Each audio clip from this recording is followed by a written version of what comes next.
Welcome to another episode of The Epic Family Road Trip. Come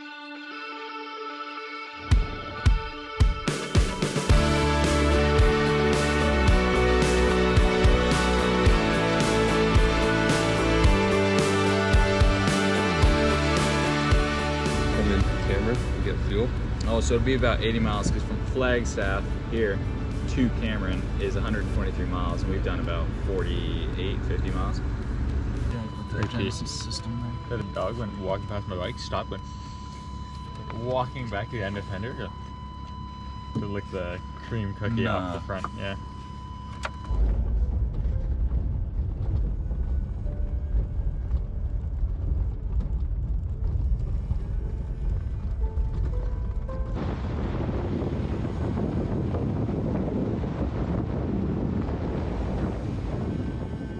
So we've come out of the volcanic kind of mountainous area and we're now going north, and we're more into open ranch land here.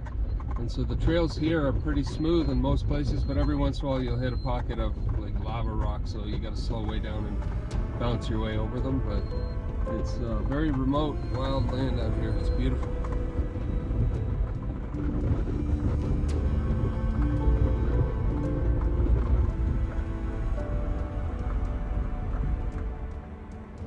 Today, because of how we've been traveling over the last few days, we've really only actually reset my trip about 65 miles, 64.9,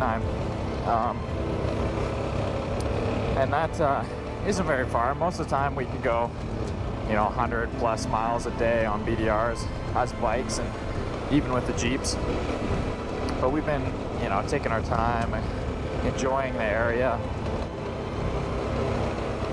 exploring around and camping kind of earlier than normal. So today we're going to try to make up some ground, push a little further, and we'll be somewhere around the Grand Canyon area, if not past it.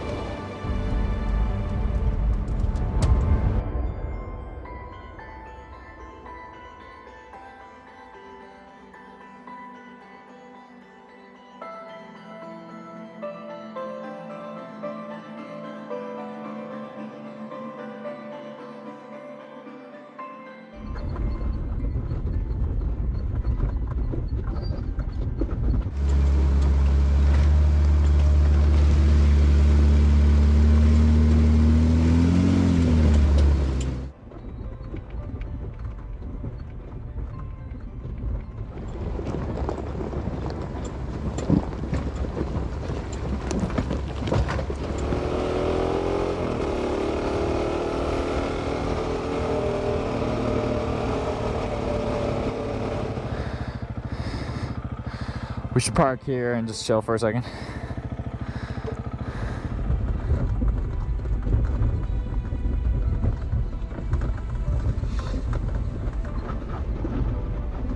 Oh, the washes are huge.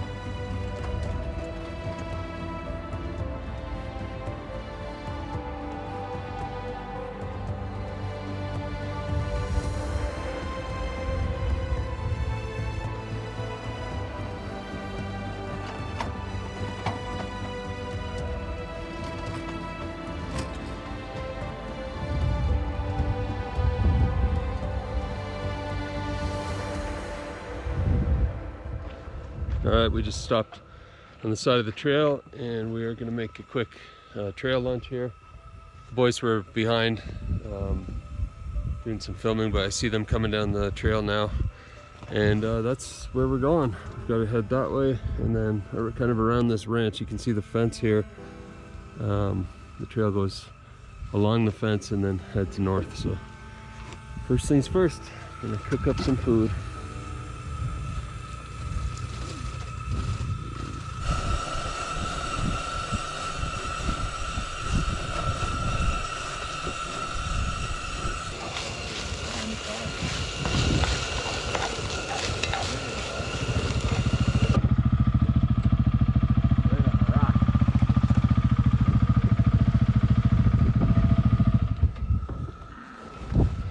thought y'all ran out of gas. Really? Yeah, I was like, oh no, we better stop now because Dan said he was. No, we're just letting y'all catch up or go ahead because we can fly. Gone 13 miles.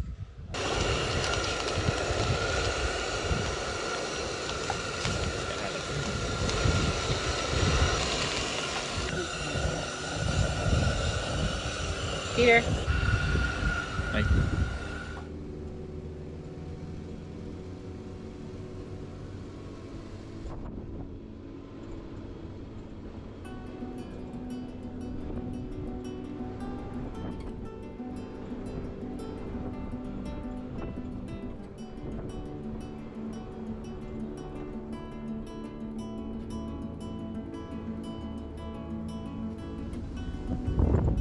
Is that good?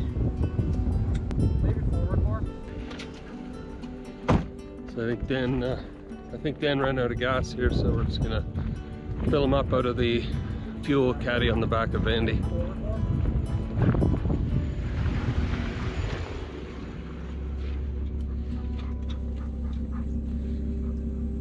How long did it go on a 39 miles. after the low fuel light?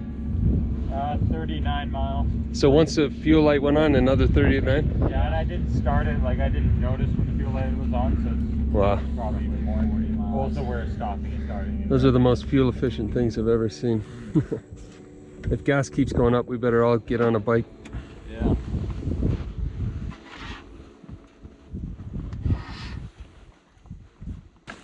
Yep. We'll put it in gear.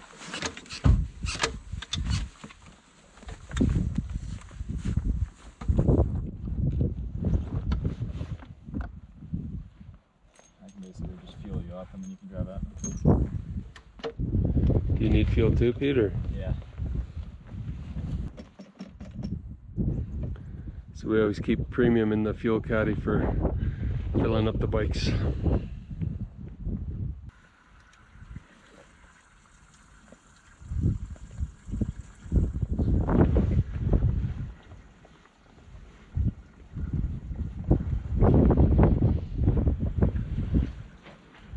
This is more red like Australia now. Yeah.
Precious filtered water.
my goodness.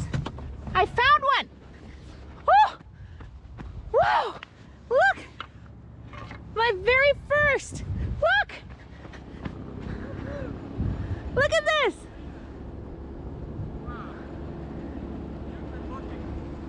How'd you see that thing? Well, I've been trying to keep on the road, but Caroline yeah. was just saying everything looks like an antler. Yes. You're looking too, but that is Here, unbelievable. hold That's this. a beautiful. Oh, my heart. Where was it?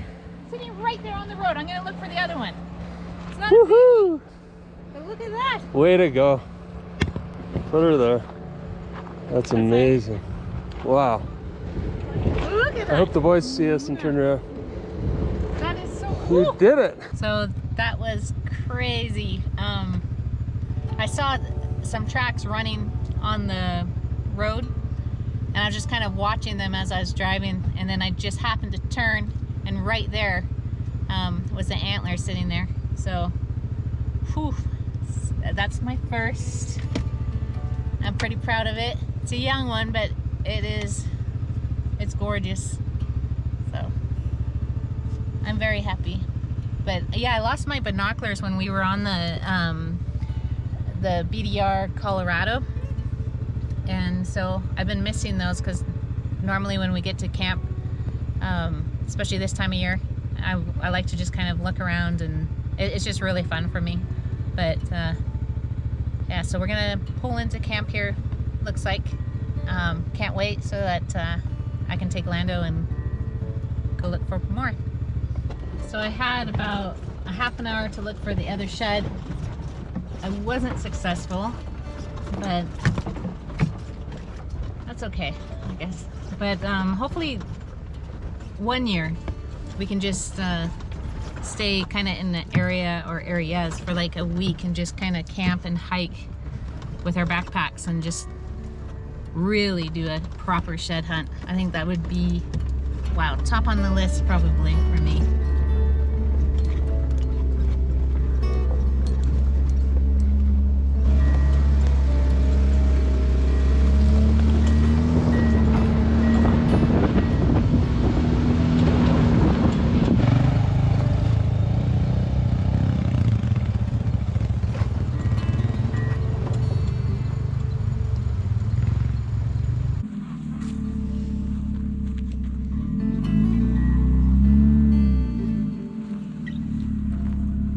Let me put the max tracks down and then back onto them.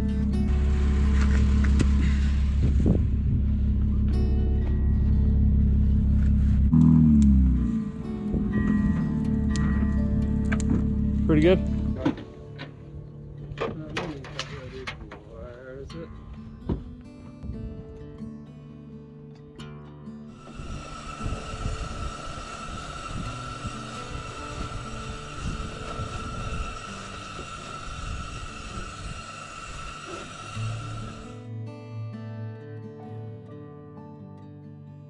Look at this.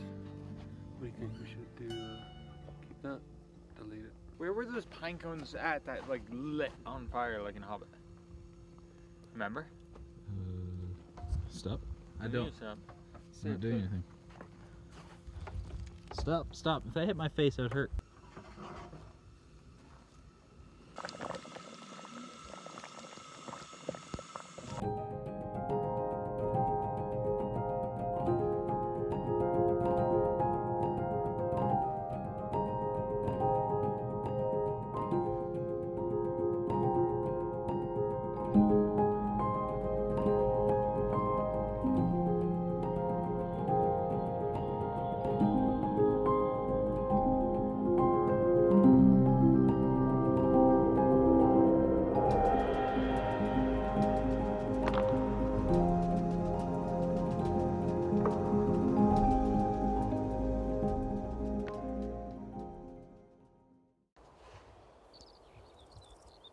Can't think of a better office here in the wilderness, and just working on a edit to get something ready for you for this weekend. But there's nothing like the sound of the birds in the background and the fresh air up here.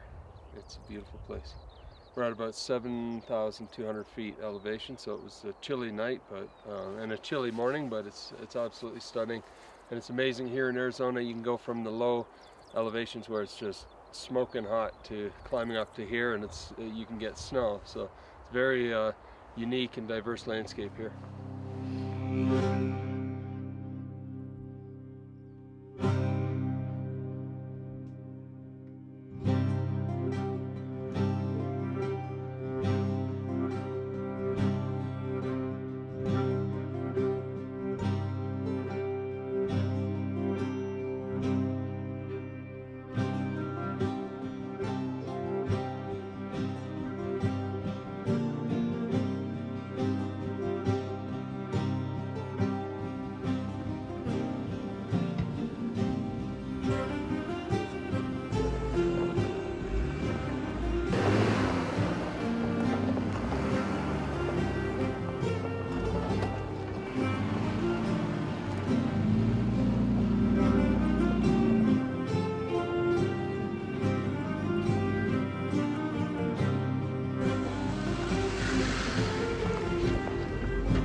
Morning, we're back on the trail here in the Kaibab National Forest, and the road's pretty rough. Someone must have come through here early in the spring when it was soft and muddy and left some big ruts, but we're doing fine with it.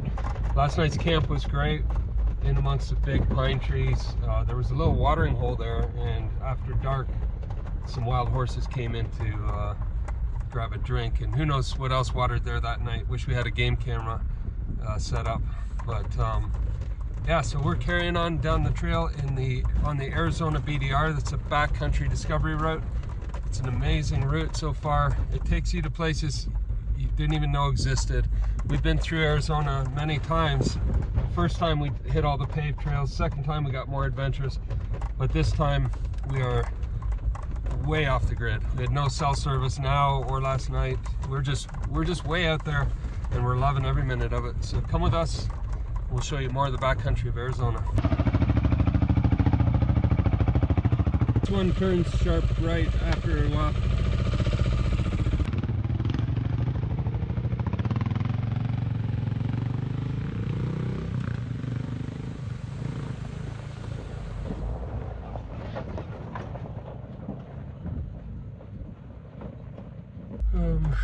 Two options here. Both look pretty rough, but I think this one's the best way around.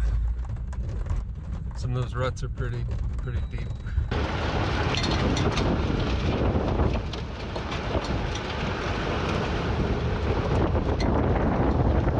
We get a lot of snow up here in the winter, and so I guess thinking about the best time of year to be on this trail, this time of year seems pretty good. It's dried out, the snow's gone, there's not that much mud. It's actually hard packed dirt, but it looks like someone came here earlier on, probably came in March sometime, and was slip sliding around in the mud. So just keep that in mind when you're planning this route.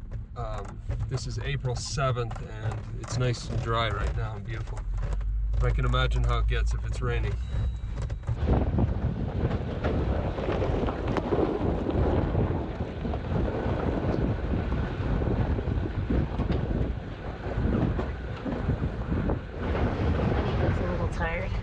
We might need to bring him in up here. That's funny, he just hangs out in between the two Jeeps when he's tired. Yeah. I'll get him some water.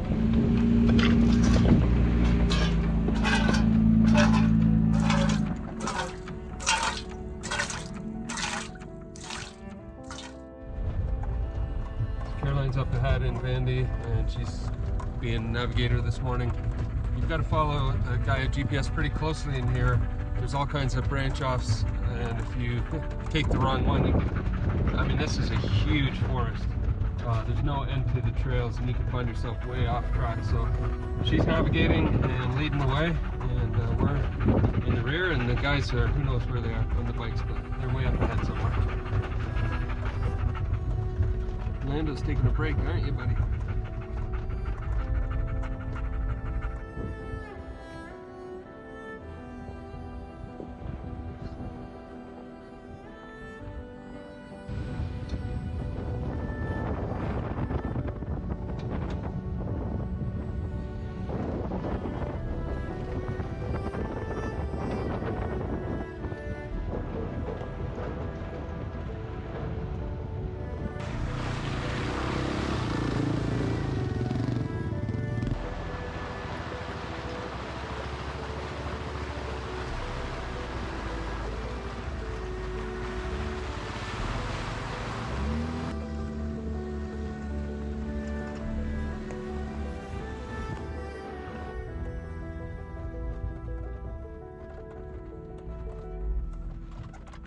in a spot now for the last half hour or so that's just really rocky and really rough, so we're going quite slow, at a slow pace.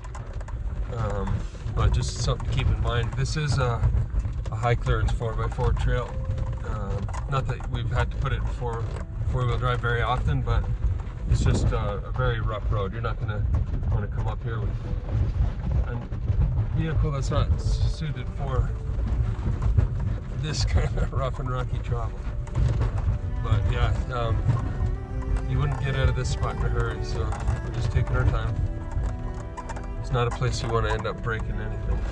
It's something to keep in mind, you know, because we're not just out for a weekend trip. We are traveling, we live in these vehicles, and this is not only our home, but our only mode of transportation, so we have to be very mindful of that.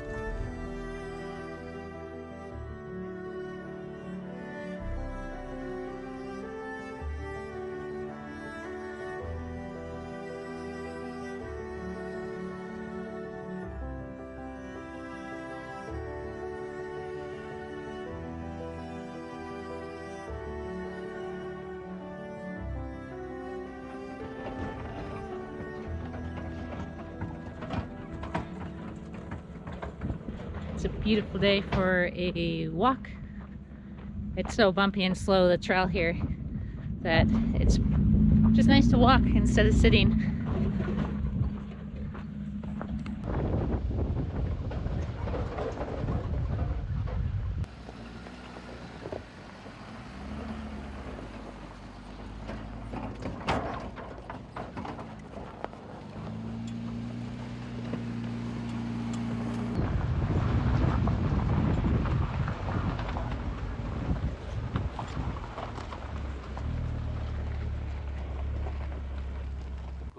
Pages, and it's completely waterproof and good.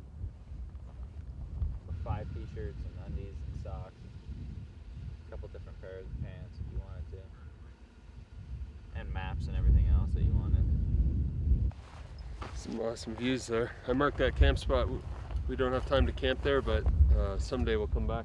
It's overlooking the huge valley, and you can see some of the canyons that lead into the Grand Canyon. Beautiful.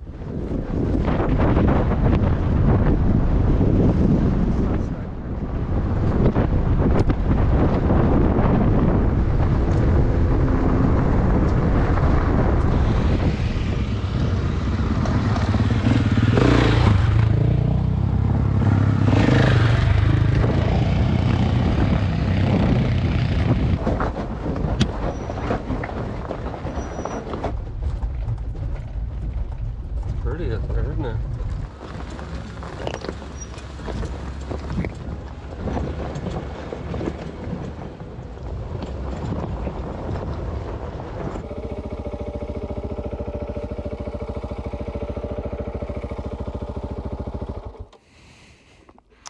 While we're waiting for the Jeeps, I'm probably gonna see if there's anything I can cook. I think we have a few things.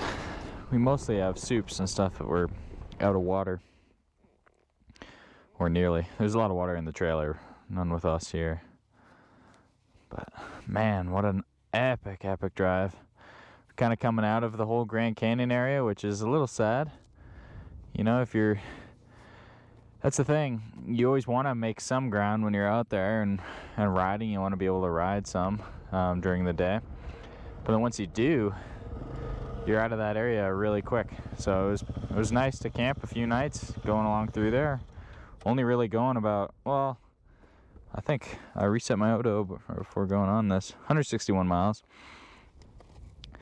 And you know, that was 3 days of riding, which is really fun. It was great. I'm gonna quickly, since it's dirty anyway, make a quick soup. Do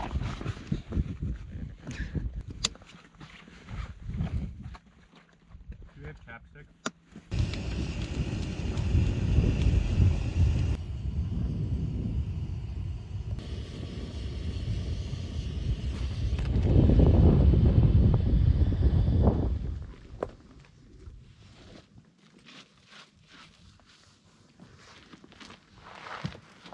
All right, so we've made it to the highway. We're out of the backcountry there, and we've got a good probably hour and a half of highway driving ahead of us. We're going to be skipping the next section of the BDR. It's a fairly small section. I think it's equivalent to this, but it goes through an area that we've gone through many times before and explored quite a bit of. It would still be nice to drive through there, of course, but we want to get up towards the Page area. That's somewhere we've been to a few times, camped in the backcountry a little bit, but haven't really explored. And you know, we got a bit of stuff to do that requires some cellular connection, and Page is a great place to go stay where we can restock on groceries, water, etc.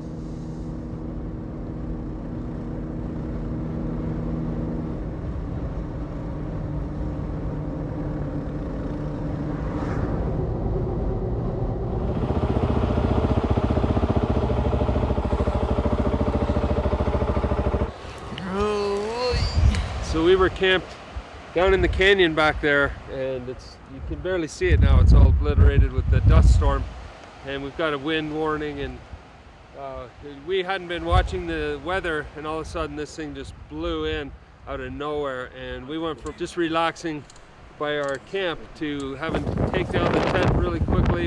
It did some damage to the tent. The wind gusts are up to 65 miles an hour, so it's a very dangerous situation. So we've retreated back here and got a little hotel room, and we're emptying the Jeeps. There's sand and dust on everything. Even our cameras all need to be cleaned out. So that's what we're doing, and we're gonna stay here tonight because this wind warning goes till about 1 a.m. and then tomorrow we'll get back out on the trails. And in the meantime, we'll see you down the road.